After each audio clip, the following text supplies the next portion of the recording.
The Manchester United first team squad report back to training this morning at Carrington. Can you believe that? But Marcus Rashford, Alejandro Garnacho, Antony, Jadon Sancho, Tyrell Malacia have been told not to report back to allow them more time to find themselves a move away.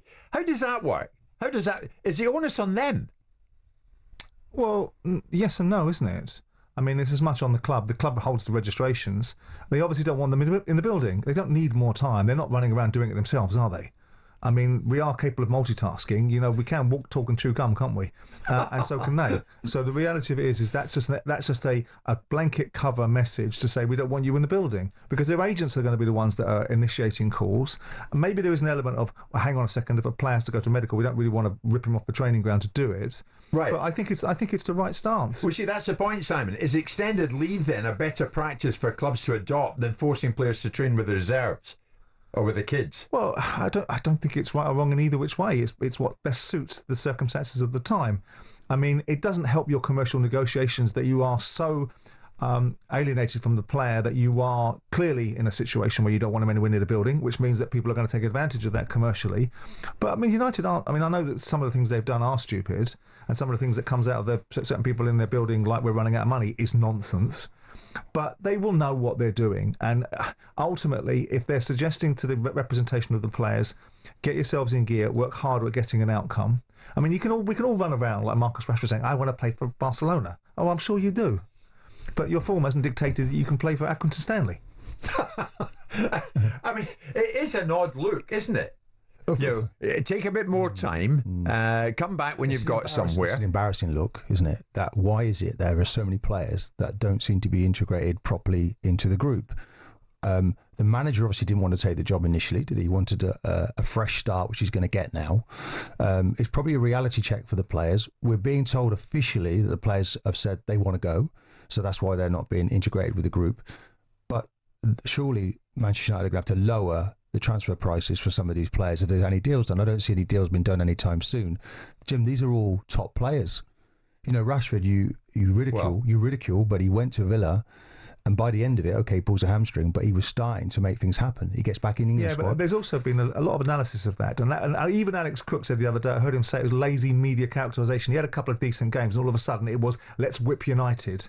And it's got nothing to do with ridiculing. It's called observing. Marcus Rashford has brought praise and criticism in equal measure based upon what Marcus Rashford does, not based upon what Marcus Rashford looks like or what he thinks. It's about what his performance is. So it's fair critique. I think that what the manager is worried about is that obviously Rashford has given off that. We're hearing that he wasn't really giving everything in training, and he's probably, okay, I can't have these players around the younger group. They're very impressionable. So therefore, if I can't guarantee that you're going to apply yourself, you're not going to work with us. But they'll all come back from their tours. But what does that say to about the player then? Well, I mean, we're assuming this to be the case. Well, you just assumed it. So on the basis of what you've just said, if we make your assumption something that has any substance behind it, then what kind of professionals are they?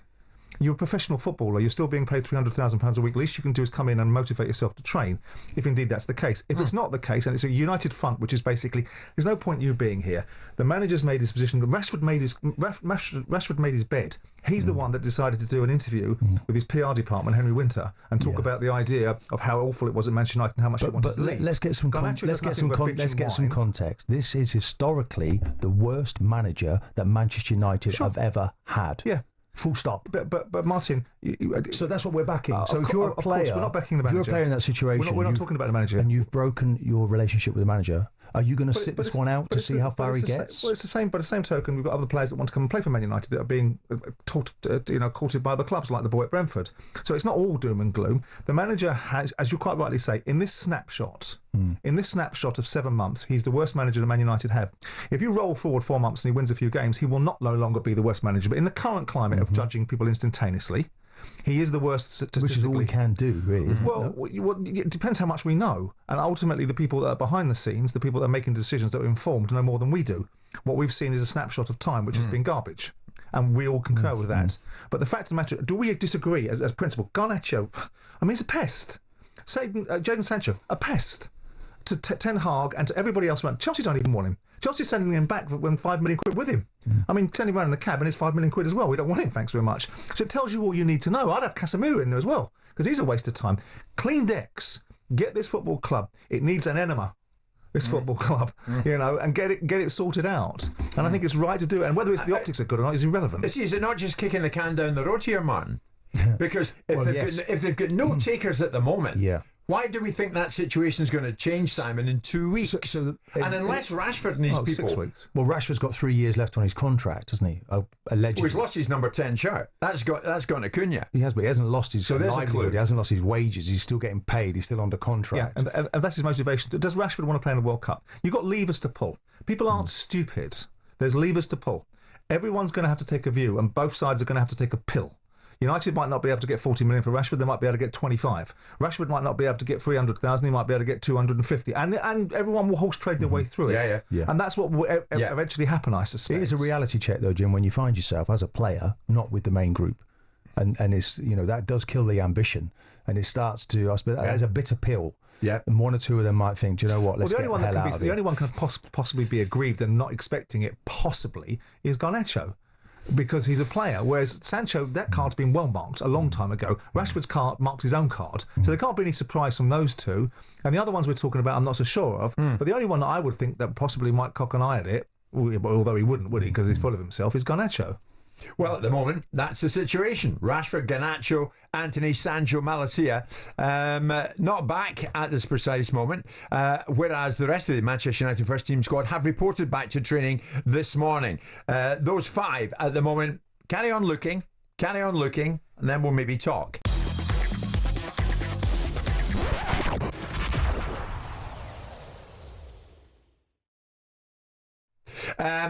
I don't know if anyone's particularly clamouring. Maybe Chelsea fans are, because Chelsea are still in it. You know where I'm going with this. Are you clamouring as a Chelsea fan to head over to the US to see your team in action in the quarterfinals in the Club World Cup? Chelsea beat Palmeiras of Brazil, and now they face another Brazilian club, Fluminense, in the semi-finals tomorrow night, whilst Paris Saint-Germain face Real Madrid on Wednesday evening. Where are you at with it, Martin? Before you give me your take on it, I mean, about the prestige of possibly being the first club to win the inaugural Club World Cup tournament. Danny wasn't having it, Danny Murphy, and probably still isn't. Remember what he said. Well, watching games with half-empty stadiums is tedious anyway. It's boiling hot. The tempo's not great, apart from the South American teams who are A, used to playing in it, and B, in the middle of their season. So that in itself makes it somewhat ridiculous. You've got teams playing who are in the middle of the season. You've got groups of players from Europe who are having a bit of a jolly up because they've got to be there, don't really want to be there. If Liverpool were in it, you'd be watching it. Only if the new players were playing, so have a look at them. But no, I'm not. I've got no interest. I don't think the players who are there from Europe are particularly. I mean, Atletico Madrid going out, they didn't look too bothered, did they? I mean, for me, it's not drawn me in at all. And so you give the tournament no value? No. Well, we're down to the final four. As I said, Chelsea, Fluminense, PSG, Real Madrid. Whatever your view, whatever Danny's view of the tournament is, I mean, Martin, is there still something prestigious about being first? The first club to win it? Yes, there is. But You'd love it if Arsenal were in there. I'm not a big fan of this competition. I've only watched highlights of it. I haven't really bedded in to watch it. I will watch the semi-finals and final because I'm sort of like needing to watch a little bit of football. But I think it's healthy that we get, even as a fan watching, or even us now, we get a month off after this show. You know, we all need breathers as well to come back to it. For me, it kind of feels a bit like it's a bit of football greed, all of this. Do you know, where we just have to have more and more of the same thing. I'm not saying this competition doesn't work, because I like to see elite players. The romantic side of me, as a player, when I look back at the Vieiras and Henrys, it would have been amazing to have been in a Club World Cup with that lot, wouldn't it? You know, just for a few days, live together and try and take it as a one-off, and maybe we can build towards that. But I just don't like, and I know Simon will say, okay, back to the same theme. The players need a rest, Jim. Also, the viewer needs a rest. Nobody really wants to watch this, and it appears that nobody really wants to playing it. When Man City went out, they looked quite relieved to me to be going out, and at least now they get a little bit of extra rest. But this all starts again in just a few weeks' time. We're back again for the Premier League. We need to find another slot for this competition, because I do believe it's going to carry on. We're going to see it every 4 years. So you're but not right now. You're going down the same route as the PFA chief exec Maheta Malango, who's saying it's devaluing football. The competition is devaluing football because players cannot perform properly. Malango saying we are devaluing the product, and it's a shame, because if I'm a US fan and that's my first exposure to soccer, that's not good. My hope is that people now, even from a pure business perspective, will see that it does not make sense. Does it make sense to you, Simon? What's Malango up to? Well, the tournament has the potential to be a fabulous tournament, whether it is indeed because of the geography of being in America, which I don't think was the greatest choice. I think the tournament might have had more resonance if it was on a different continent. And might have had a bit more buy-in. The narrative was sealed in people's minds, irrespective. People haven't even watched it. He hasn't watched much of it. Danny Murphy hasn't watched much of it. He talks about Atletico Madrid players being relieved. How does he know? He didn't watch it. He talks about, I didn't get any sense of relief from Man City. I got a sense of great disappointment from Bernardo Silva when he was talking to the media about how they felt that they got dumped out in this tournament, how they didn't want to be dumped out in the slightest. So I look at it and say, yes, there are things that could have been better, and yes, there are things that could be far more structured for the teams, and obviously the endless debate about player welfare and so on and so forth. So just what would your solution be then, son? When would you, if you think this is a worthy tournament, it's once every 4 years. Yeah, but where would you sit it? First of all, I wouldn't put it in. I wouldn't have put it into America. But the commercial reasons behind it are probably significant, so they supersede the devaluing of football. Some argument you could say it's revalued football because of the enormous amount of money, and whether we like it or we don't, everything starts, begins, and ends with money. We can't get Rashford out of Man United because of money. We can't do this because of money. We can't buy this player because of money. And whether we like it or not, it's a real live issue. So the fact that more money is being generated. Yeah. Now, people like this fellow at the PFA is too cowardly to come in here and talk to us because we dare criticise his organisation. We just want to talk to you. That is not true, actually. That is not true, because he has said he's going to come on at the start of next season. Fantastic. And he's actually currently on taking a holiday. I look forward to it. Thank you for representing him. Yeah. And I look forward to him being in the studio. Simon's got to be out that day, though, apparently. Yeah, probably. The fact of the matter is that all we ever hear, and all I ever hear from people like him and from the PFA, is what they don't want to do rather than what they do want to do. And if we want to be able to readdress the balance in football, which I agree has some merit, what we need to do is someone to stop telling you what they don't want to do and tell you what they can do and the reasons why we can find solutions to problems, rather than saying, I'm not doing it. And what I'm doing is I'm inviting you to the table of solution, and let's use your power of persuasion to tell me what would you change. So I'm going to come up with a couple, okay? So I think maybe, why could this not have been sort of a pre-season event? So we get the rest. It is. We get the no. So it's the start of the next season, okay? For two sides in so each league. we do it as a training for the next season, so the players then get a rest, because what they're fighting for now, the players are trying to establish a maximum of 4 weeks rest. That's what they're looking for, and they're not getting that, Simon.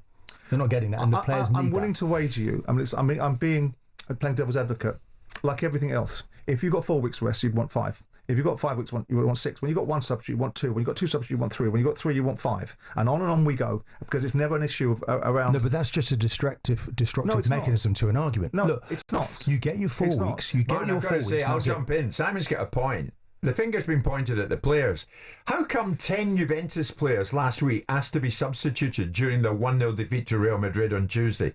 Temperatures soared between 30 and 34 degrees. That's a human reaction. Borussia Dortmund substitutes spent the first half of their game last week watching from the dressing room because it's too hot. No, but you're ridiculing players now. Did you ever ask? These are grown men asking to come off the pitch. Would you have been one of those Juventus players? No, not really. No, but there were times when you wanted to come off. It was so ridiculously hot pre-season. But you never did you? No, because you tried to sort of tough it out. But they've been asked. So the players softer today. No, they're not. They've been asked to play more games. So why come you and your generation never did it this lot? Give me a chance to respond, guys. We're going to create a sensible argument. It's a good program. Sometimes you two can spoil it, but allow me to give you some feedback. Yeah, if I can remember what I was going to say. Yeah. Because no, you need to keep calm around us, and then we can give an answer. I was listening to this show a few weeks ago. Martin O'Neill was on it, and you shut him down, and he had good arguments. He called me a blockhead. Well, then maybe he's right. We'll get on the point then. No, we're going back to the establishing a maximum number of games for the players, giving players a sensible number of games. I wasn't asked to, Jim, play, Valverde has played something like 60, 63, 64 games. I wasn't being asked to play those games, was I?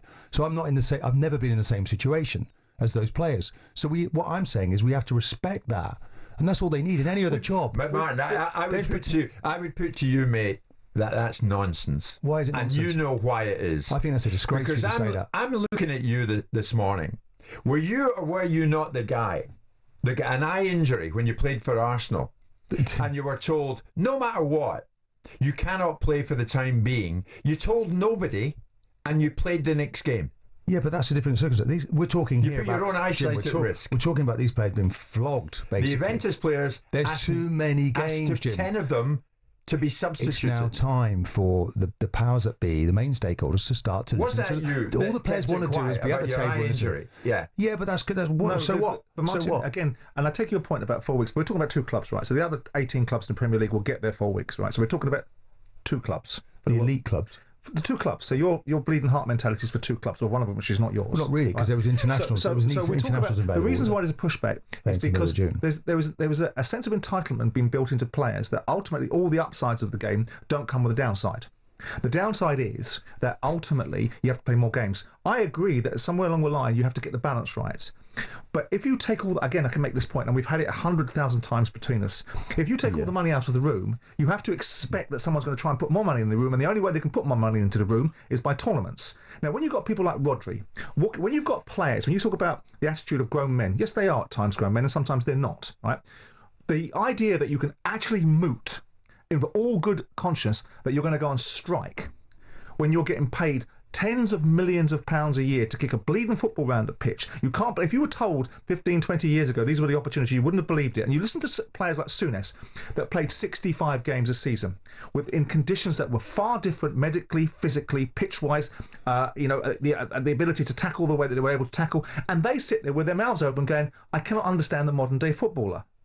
So it isn't just people like me, no. It's ex-footballers, and you might say because they missed the riches, or it might be because they look at it going, what the hell has happened to resilience in society? And now we've got the embodiment of it in footballers that are getting paid fortunes. I think you're hitting the players with a stick, and I think you're an intelligent man, but you should try and work on a solution, and I think that's what they're trying to do. Mahatma Malanga is trying to do that. Martin, he's trying to establish a maximum number of games. I hear what you say. Is it not sensible? You just turn around and said 4 weeks. They're even looking at Malanga, back-to-back games. But again, Martin, if I'm confronted with a white paper of suggestions, right, then absolutely I'm going to say you're trying to fix it. They're not trying to fix it. They're, as you do often, they're trying to tell you what they don't want they're not to saying do. They're not saying they don't want a Club World Cup. They're not saying that. What they want to do, maybe we should have a... He just said it devalues football. They're playing too many games. He's saying precisely that. In the current state, yes, because they're playing too many games. They've already come to the table playing too many games. So do we have a sliding... So were you happy being rotated? You're into solutions. Do we have a sliding season?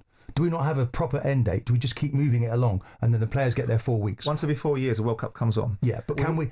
I just feel that there's still room for this tournament. They've been rotated as well, don't they? So the bigger squads, absolutely, no problem with that. The players don't like bigger squads. The managers don't like bigger squads because all of a sudden it creates a problem. The players don't want to be rotated. They want to go to a Champions League club. Hang on, you want to go to a Champions League club, so you've got to play 38 games. You're going to the Champions League and play another 12, 13 years. So you're already up to 50 games. You like the FA Cup? Oh, I like the FA Cup. I've got to play in those games as well. You like playing for your country? Oh, I like playing for my country. What the hell do you do then? But why can't the players fight for 4 weeks off? Why can't they just have 4 weeks where they can rest their bodies, their minds, be with their loved ones just for 4 weeks? Gotcha. Right. So how many? So we've got 92 clubs in this country, about 4,000 players that are currently on professional contracts. You're talking about 40 of them. So you're talking about 1% of the football pyramid. The very best players. Right. Yeah, so the other 99%, they're all right, Jack. But if they're playing 1%, okay, so they're playing all of the time, aren't they? Balderdash. So what happened to Phil Foden at the start of the season? He was rested for the first 3 months because he was knackered.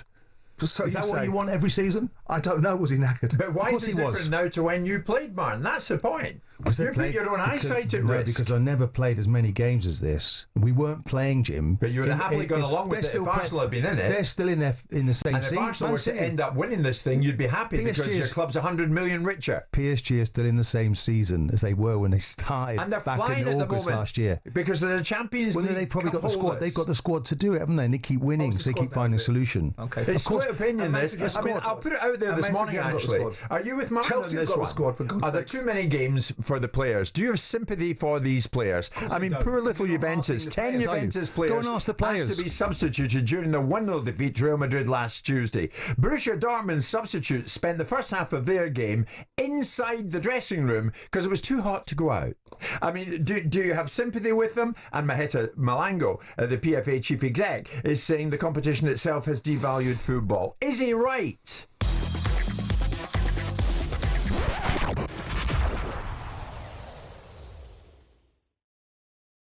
It is Jim White and it's Simon Jordan. We're live on talkSPORT alongside Arsenal Invincible, Martin Keown, of course, who's putting up a strident argument on behalf of the players, am I right, at the Club World Cup, that it comes at the end of a very busy season. The close season is shorter than ever. And there isn't a close season, and these fellas have been asked to play in 34 degree heat, and it's all too much for them. Some of the Juventus players last week, 10 of them asked to be substituted during the 1-0 defeat to Real Madrid on Tuesday. Temperatures soared over 30 degrees. Borussia Dortmund substitutes also spent the first half of their game last week watching from the dressing room because of the heat. And Maheta Malango, the man at the top of the PFA, saying it's all too much. It's devaluing football. He claimed the competition's devaluing football because the players cannot perform properly. Martin, just before we go to the phone lines, and there are many calling in, many supporting you, incidentally, you are totally in Malango's court, are you? You are with him on this. The balance has to be the Club World Cup. I think we want balance. Is it devaluing the game? From a sort of a viewing spectacle, just devaluing the product because we're not seeing the players at their best. Because you can't do that for 12 months. You can't play all those games. So I think what they're trying to do is establish a situation where they can have 4 weeks break and they can try and work out how many games. I'm not sure how they find a solution to that because they're looking to a player to play 50 or 60 games. Yeah, I've said to you already, Valverde from Real Madrid has played now. He's close to 65 games. I do feel that's too much, Jim. Whatever conditions you're playing in, but obviously you take a tournament, don't you, to a country with extreme temperatures. There's nobody really there watching the game of football in the way we do in Europe. So that could be better planned. That wasn't perfect organisation. I mean, that'll the Euros change going last summer forward. wasn't that brilliant, was it? The standard of football at the Euros in Germany wasn't that great. We saw England win in spectacular fashion against Holland in the semi-final. But apart from Spain, nobody set the place alight, did they? I disagree. I thought it was a good tournament. And I actually feel it was, the amount of people at the games was phenomenal. Oh, yeah, I'd agree with that. The German public would just caught fire over there in terms of the... But what about the product? I don't think it was hurt or injured in any way, shape or form, Jim. I think you've got that completely wrong. I think this is like a bridge too far, but I do feel it will become a part of the football calendar. But just at this point, it's in the wrong place and it's at the wrong time. I think it was universally accepted that the quality of the tournament last year at the Euros wasn't high. And not just by you or me in this room, but by most journalists and most observers. And it's interesting that the leader of his cult was talking about a World Cup every 2 years. And I think he was for that. So we're in an interesting dynamic where you've got people that should know better, according to you. A former football manager that wanted to protect his players was advocating for a World Cup every 2 years. How'd you work that one in? Well, I don't, because now working for FIFA, isn't he? And formerly was obviously a football manager. So he has no integrity. You've said that, not me. Well, I mean, he is of the same mindset. I think what he wants to do. I think what he wants to do is to grow the football throughout the whole world and make it as big as possible. That's why the World Cup. He's a major advocate of the FIFA World Club Championships as well. So I can't answer for him. So do not ask him to answer for him. We put it out to the callers, and we're getting many callers. Lee's a Manchester City fan. Lee, good morning to you. Do you think this thing is being devalued? Does it devalue football, this tournament? Yeah, morning, chaps. I do actually on two fronts. I completely agree. I think the quality of football, not just during this tournament, but during the Euros, during a lot of the summer events that we've seen, because it's year after year after year, I think there has been a deterioration in the quality of the game. No two ways about it. But I'm also going to comment as a fan. So I'm a Man City fan, and obviously, like the players think about this. Whilst you're in the tournament, of course you want to win it, otherwise what's the point in being there? But the top and bottom is I felt a relief when we went out the other night. I need a break. The fans need a break, because what we used to have is an off-season where everybody resets. Everybody, you get that hunger again, you get that optimism gets renewed, you feel like, whatever business your club's done in the summer might have corrected the problems that you had last season, all those kind of things. And then you come into the new season, you can't wait for the players to report for training, the fixtures come out, it used to be brilliant. It was the reset. We don't have it anymore. I actually feel jaded as a fan of watching too much of Man City over the last few years, that we just haven't had a break. Okay. And it's like, why can't we respect the need? Too much of anything isn't always a good thing, is it? So why can't we just respect 4 weeks, play as many games as you want during the course of the season? I have no sympathy for the players during the course of a season, but no other sport has no off-season. Lee, many good points in there, mate. Thank you for that. Reece, Arsenal fan Reece, do you agree with that? Good morning. Morning, gents. I find it hard to feel sorry for the players when they're all so greedy all the time. the massive wages, the agent fees. You can't demand this big money and then just expect owners to pay it out their pockets and there be no repercussions of it. Man United are suffering for it, having to go on tours after seasons to earn money, but they've got players like Rashford, Sancho, rinsing the club. If the wages keep going up and up and up, how are the clubs, other than the fans paying it, because then the fans will complain the prices of the tickets go up. Shirt sales are 80, 90, 100 plus for a football shirt. Yeah. Like, come on. Ooh. You can't complain. If you want 300 grand a week and you're being asked to go play a game of football to get the revenue and to pay your wages. Martin, what's your reaction to Reece? I mean, he's one of your own. It's market forces, isn't it? There's a clamour for the top players, and the top players get the top money. But no one's forcing the clubs to pay it. But obviously what they want is more and more competitions. And I thought Lee was right, the first call, when he says, look, we're all hungry for football, Jim, aren't we? But we're going fat on it now. And it's like, you've got to have that break. So we then we fall in love with the game again. Even the fan is saying it's too much. You've got to listen to that. There's a fair bit of balance to this. There's a message. Love listening to the show, but you got to let Martin have his opinion here. After all, he's a former player. He has more of an idea than you two do about the tolls and the stresses. I sometimes wonder when I sit here with you two, by the way. Thank you. But anyway. And there's another one. Tennis players play 60 to 80 matches per year in all weather. Extreme heat at times. Do they not get a month between each competition? Look at what they went through in the first week of Wimbledon. Calendar not been very well thought through. Matches can last several hours. The top pros can play most of the matches because they go deeper in the tournament. It's tough, but they kind of concentrate in these tournaments, don't they? And then they can pick and choose a little bit in between.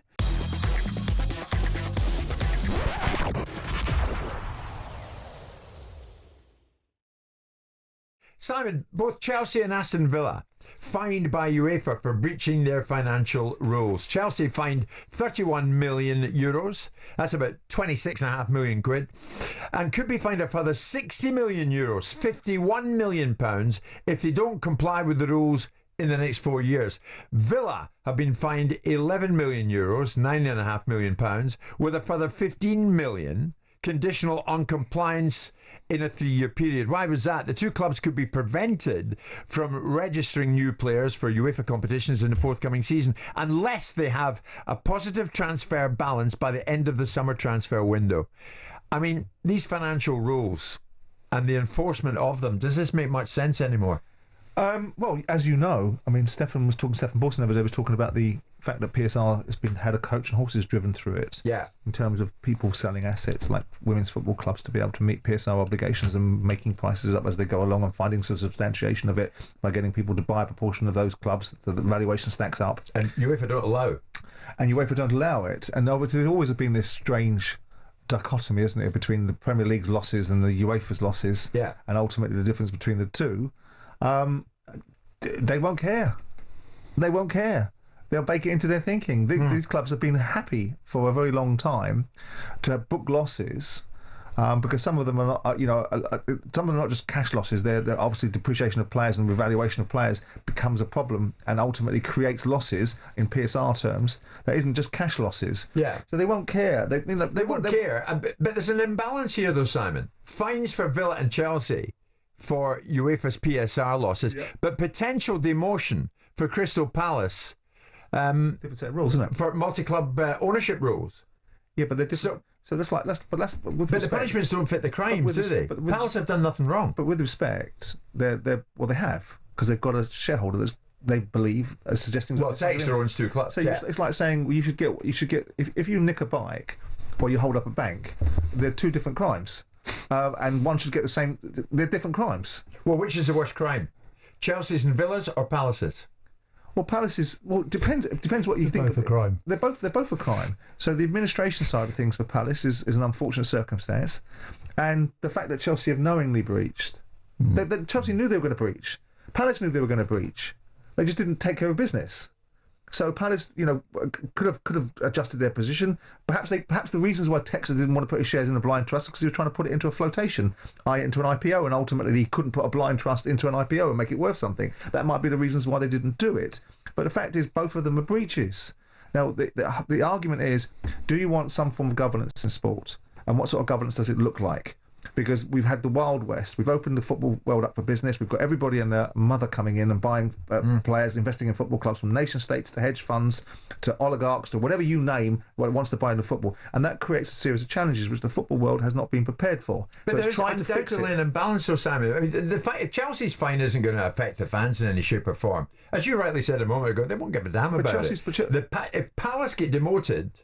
But then it's going to affect those poor supporters. Okay, I understand that. But the fact is that the argument would be that the integrity of the sport is compromised by a multi-club ownership which enables one person to have decisive influence over two clubs. Yeah. This is a financial breach, and the consequence for it is you get a financial penalty. It's laughable, really. But financial breach for sporting game, potentially. For sporting gain. To some extent, yeah. Yeah, to some extent. But again, I make the point that there are different offences that have different codes, and you're conflating them by saying, well, actually, one club being booted out and one club being fined is not proportionate, and you might be right.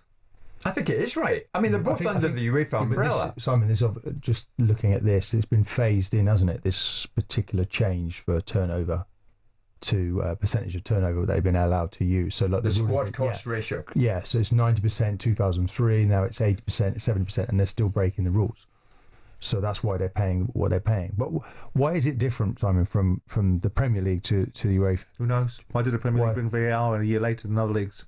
Why did the Premier League bring VAR in differently? Because they're an independent league. They have their own governance. They can put in what they want. And UEFA are competition organisers. We should know Palace's fate this week, shouldn't we? We think by the end of this week, as to around Thursday, Friday, as to whether or not they can compete in the Europa League tournament next season. Be kicking the teeth for these fans if they can't. It would be kicking the teeth for everybody involved with Palace. Be kicking the teeth for the players that did the achievement to get to the FA Cup and win the FA Cup. Yeah. Of course, it'd be a kick in the teeth for the die-hard fans that have never seen Crystal Palace play in a European competition besides the Intertoto years ago, and they're in a big boys competition. So yeah, it will be very unfortunate. I still think the outcome will be that both Lyon and Palace will get their outcomes. Jim, don't single out Martin for Raducanu. Are you not aware of the fact that you say of that there is no doubt at least 5 times per show? Do I? I didn't know that. That's not a mispronunciation, is it? Simon, is too many to mention. You're copping it as well. Absolutely. They're not mispronounced, are they? So maybe you'll keep that in mind, says Paul. All right, Paul, we'll keep that very much in mind. And of that there is no doubt.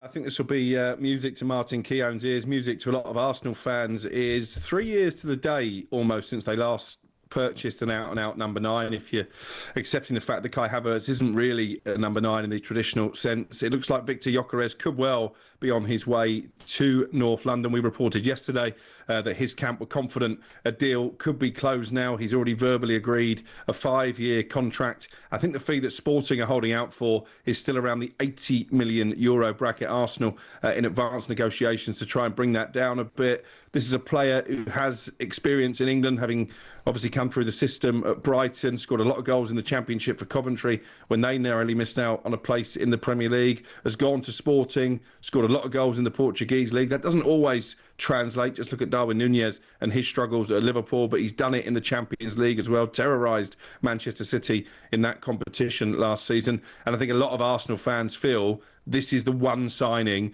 although they've got Zubimendi through the door, they've got Kepa Arrizabalaga, they're looking for a wide player. This number 9 is central really to their whole summer and their hopes of challenging for the title. Alex, thank you for that. Let's put it to Arsenal invincible Martin Keown. I mean, it looks like they're going to get their man. It looks like Arsenal fans are going to get what they want, and a striker.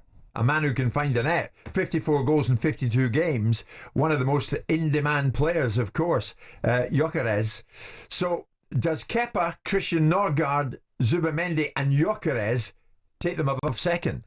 Well, that's the target, isn't it? And obviously there's not a lot wrong with the squad, but they needed to add in certain positions. You know that centre forward was been crying out for a centre forward due to the injuries that they had. This guy is, rock solid. You can play the ball into him. He holds it up well. He has pace, power.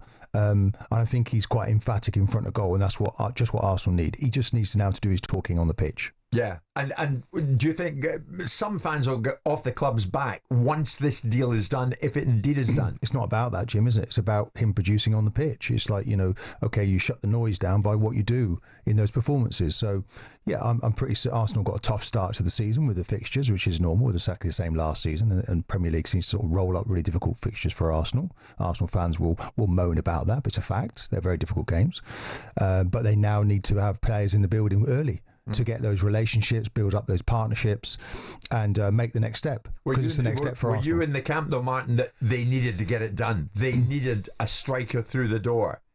Of course, but they don't want to be held to ransom. They had 2 targets that they were going for, and now they've gone for this one. So it's about him performing. But I think it's really important they get him in the door. They start pre-season, do they, Jim, this week? I believe the clubs are now all coming back again. They'll have an important tour that they're going on. They want embedded in so they can give him the information, stitch that information for him to do what he needs to do. Alex, what's the situation with Ethan Nwaneri?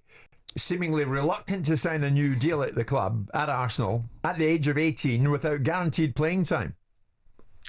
Yeah, I think he wants to know his role, Jim, to be honest. This is not a teenager on the scrounge for more money. I think he wants to know his role in the Arsenal first team. He sees that they're looking to bring in players maybe who will block his pathway into being a regular in that starting 11. We know they're interested in Noni Madueke, personal terms, agreed with him. Eberici Eze at Palace is another potential target. And even towards the very end of last season, in those big games when they were going for Champions League glory, I think Nwaneri was a bit frustrated that maybe he didn't get more playing time.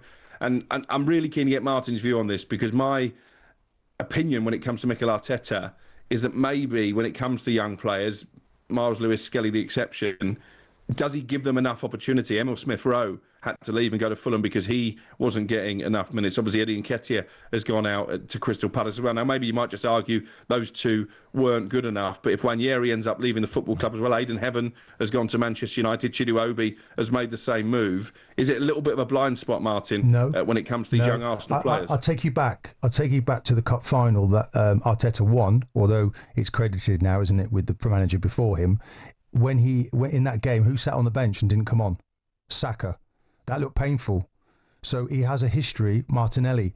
A lot of people crying out for him to make a start, but he does it when he feels it's right. And I think Nwaneri is on the same path. He's in a wonderful talent. He's been protected by Arteta. It's not to do with ability. He will get his chance. And he doesn't really, maybe it's a bartering situation for the contract, but I've met the family, the father, very calm, lovely family. He's an intelligent boy. He'll eventually sign for Arsenal. There's no doubt about that. I just think he wants to make sure he plays football, and that's healthy. But he's doing it for the right reasons, this young man, and I believe he's going to be a superstar at Arsenal. Alex, what about West Ham, Spurs, and Mohamed Kudus? Where are we at? Well, I think already, Jim, this could be developing into a little bit of a saga. I think it's a pretty open secret that West Ham are willing to cash in on Mohamed Kudus. They spent a lot of money in the last summer transfer window, didn't help them in terms of league position. So I think from a financial perspective, they need to get money in order for Graham Potter to get funds to rebuild the squad. Kudus, I think, sees himself as someone who can go and play at the highest level, can go and play Champions League football. But there is an animosity, isn't there, between West Ham and Tottenham. The last player to make the move, I think I'm right in saying, was Scott Parker way back in 2011. West Ham would rather not do business with Tottenham, but at the moment they are the only real option on the table. I know there's been talk of Chelsea. They're yet to suggest that they're going to make a financial offer rivaling what Spurs have done. Interestingly, I was told overnight that the initial package that Tottenham are offering is worth £50 million up front with add-ons, but those add-ons are dependent on Tottenham winning the Premier League and or the Champions League. And I think David Sullivan has said to Daniel Levy, maybe we need to be a little bit more realistic with how these add-ons can be achieved. Okay, we spoke earlier, Alex, about the so-called Manchester United outcasts, and we know who they are. Are we any further down the line to knowing any likely destinations? I think at the moment, Anthony to Real Betis is probably the most advanced. Obviously had a decent spell on loan with them, helped them to the Conference League final, didn't play particularly well in that final when they came up against Chelsea. So I think that one probably will happen. In terms of the rest, Tyrone Malacia, they're not knocking down Ruben Amorim's door to get him out of Old Trafford. Jadon Sancho wasn't willing to take a pay cut to join Chelsea, so I think his wages are going to be a problem for a lot of the clubs who are in for him, the likes of Juventus and Fenerbahce over in Turkey. I heard Simon this morning mocking Marcus Rashford and his desire to play for Barcelona. I get where he's coming from. I think if he gets that opportunity, he's a very lucky boy on form, Marcus Rashford. But we know they're not back at training today. We know Rashford's number 10 jersey has been given to Matheus Cunha. Again, I'd love to know what Simon feels about this from a boardroom perspective. By giving his shirt number away, by telling him to stay away from training, are you not just diminishing the asset and lowering what you can ask for in terms of a transfer fee because clubs know you're desperate to get him off the wage bill? Well, was it a secret before then? I guess not. I guess not. But, you know, you can play the game, can't you? If you're Ruben Amorim, yeah, but everybody, the two biggest commodities in football are gossip and money. And everybody knows everyone else's business. So there'll be no secrets. The fact that they've entrenched their position, concentrated the player's mind, and made sure his representation clearly understand you've got to get your backsides in gear. There's a problem for us all here, not just us. We got money. We'd like to get you out because of PSR, but we've got billionaires behind our football club. You've got a career. And if you want to play in World Cups and if you want to make sure that you are able to ply your trade beyond the contract that you've got right now, you probably need to be a bit more motivated. Yeah. Alex, briefly before you go, Kyle Walker to Burnley. Is this a significant coup? I think it can be. Obviously, wasn't great in that England friendly against Senegal. Didn't do much in Milan, hence the fact they didn't take up the option to sign him permanently. But he does bring Premier League experience to that dressing room. I compare it a little bit to when Portsmouth were promoted under Harry Redknapp and he put together a sort of dad's army, didn't he, at one stage? Paul Merson in the Championship winning team. Then Teddy Sheringham came in and helped them stay in the Premier League. He signed Sol Campbell, which a lot of people thought was a disaster, and went on to win the FA Cup. Now, I'm not saying Burnley are going to do that, but I can understand why Scott Parker wants a little bit more Premier League experience. Just another quick one before I go, Jim, on the managerial front. Chris Wilder, we understand, one of a number of candidates to take charge at Leicester, who seem to be in a little bit of a state of flux as to who they want as manager. But it's my understanding Wilder is one of the names under consideration. Alex, thanks very much indeed for that. Chris Wilder, you've changed your tune a bit on Chris of late. He was in touch with me the other day. Wilder to Leicester, maybe. If you maybe. have new information, of course, the point that he made about Portsmouth winning the FA Cup was also compounded by the fact that they got relegated. But the same season. The idea that Chris Wilder, I should stay with the same opinion if I've got new information. But I didn't like Chris Wilder's behaviour when he was at Sheffield United first time round. It doesn't mean I dislike him ad infinitum. And I think he did a decent job at Sheffield United last week. I think you can consider himself slightly unlucky, but if the brief was get promoted and you had two bites of it, automatic and playoff, and you took neither, then harsh as it may be, that's the challenge.